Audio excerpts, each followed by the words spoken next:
underline. Omong dikit tapi nyelekit. Bersama Om Bob. Temukan di channel YouTube Om Bob Indonesia. Om Bob, kabar mengejutkan, adanya kenaikan gaji hakim sebesar 280%. Ini dinilai bukan sebagai hadiah. Bagaimana Om Bob menggarisbawahi masalah ini? Luar biasa ya, ini memang luar biasa ini ya. Dari kemarin-kemarin itu kan terjadi kan banyak oknum hakim ya yang korupsi. Betul. Ya, sampai ada yang ketangkep basah di rumahnya waktu digeledah itu ketangkep 970 miliar rupiah dalam bentuk uang rupiah maupun uang asing, Singapura dolar atau US dollar. Ini kan gila kan.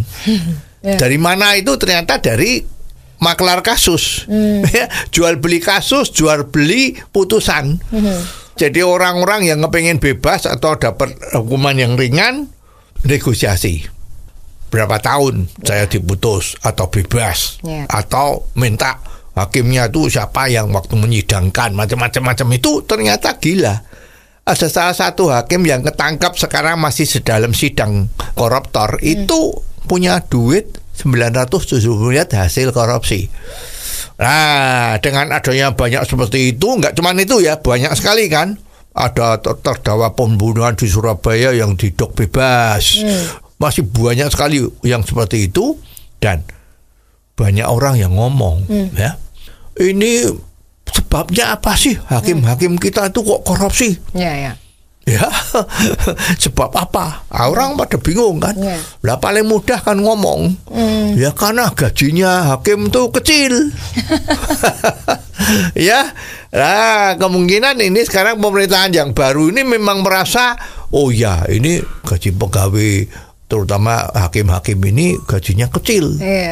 Jadi mungkin memang kemungkinan besar ini mereka jadi korupsi. Maka sekarang digenjot ya. Gajinya dinaikin 280%. Sepertinya ini kenaikan yang paling besar ya dalam sejarah pergajian di Indonesia ya. Beberapa tahun yang lalu pada saat Menteri Keuangan kita yang baru, yaitu Menteri Sri Mulyani, waktu itu dia menjabat baru, memang dia melakukan gebrakan bahwa gaji orang-orang di Departemen Keuangan paling utama di perpajakan itu dinaikkan semua. Bayangin tuh, dinaikkan semua, dilatih bagaimana caranya mendapatkan pajak yang bagus tapi tidak melakukan pemerasan, tapi berdasarkan data. Ini kelihatannya positif. Banyak orang yang mengatakan memang Departemen Keuangan sekarang udah beda sama dulu. Bicaranya dengan data. Kalau ada data, maka wajib pajak udah nggak bisa lari, harus bayar. Dan ini ada peraturan-peraturan bahwa antara wajib pajak dan petugas pajak kan tidak boleh bertemu, tidak boleh bertatap muka. Ya, selalu harus secara surat menyurat. Itu ceritanya seperti itu ya. Dan memang kenyataannya banyak pegawai kantor pajak yang bawah ya itu yang pada takut ya kalau menerima pungli, menerima hadiah, menerima gratifikasi atau apa tuh pada takut ya, karena gajinya dia memang gede dibandingkan gaji pegawai negeri di departemen lain. Dia lebih gede ya, bisa gajinya bisa lebih gede antara 3-4 kali. Maka mereka sadar, jangan, aku nggak mau lagi bermain-main pat-pat gulipat macam-macam. Ya, ini terjadi di Departemen Keuangan. Kalau di Departemen Keuangan itu efektif sebesar 80%, tapi bagaimana dengan ini? Apakah ini juga efektif, Om Bob? Ya, kalau kita bandingkan dengan Departemen Keuangan kan ya relatif itu memang 80% lah ya. Walaupun bagian atas itu ada yang ketangkep lah ya. Tapi kalau sekarang dari Departemen Kehakiman, ya mudah-mudahan aja. Mudah-mudahan bisa tercapai 80 atau 90%. Ya, kenaikannya kan lebih banyak ini kelihatannya kan. Betul. Nah, cuman sebetulnya inti daripada mencegah korupsi itu bukan gaji ditambah kok. Ya satu memang mentalnya. Ya, mental korupsi di Indonesia ini kan sudah dikatakan tingkat korupsi, persepsi korupsi di Indonesia itu paling tinggi. Apalagi di Asia Tenggara paling tinggi dah ya. Tapi kalau di dunia kemungkinan ya 20 besar lah ya. Negara yang terkenal korupsi itu Indonesia termasuk yang luar biasa. Ya sebetulnya intinya bukan dinaikkan gaji, tapi memang mentalnya. Nah mental inilah yang harus dibikin betul. Ya, nah, caranya bikin betul bagaimana? Kan sudah ada teori. Kalau kamu melanggar akan kena hukuman kan? Ya.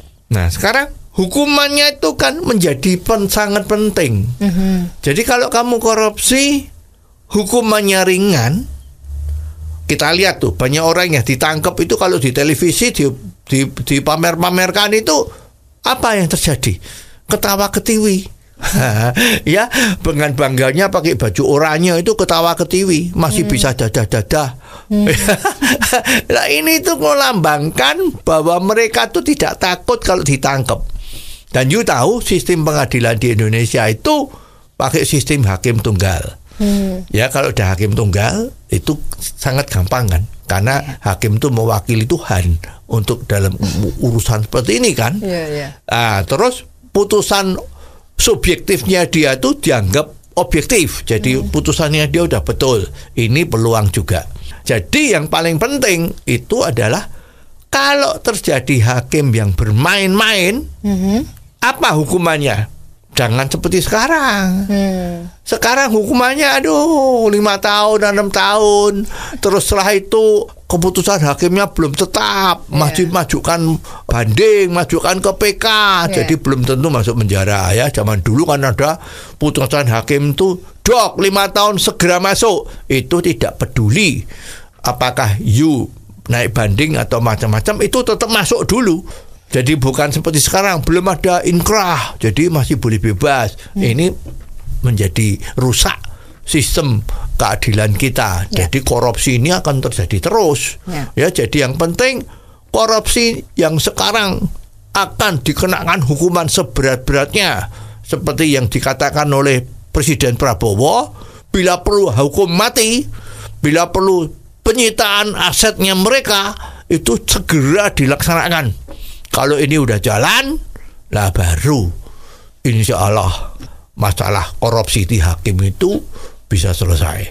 Oh, jadi begitu ya Om Bob. Jelas deh sekarang. Terima kasih Om Bob untuk waktunya. Sampai ketemu lagi di waktu yang akan datang.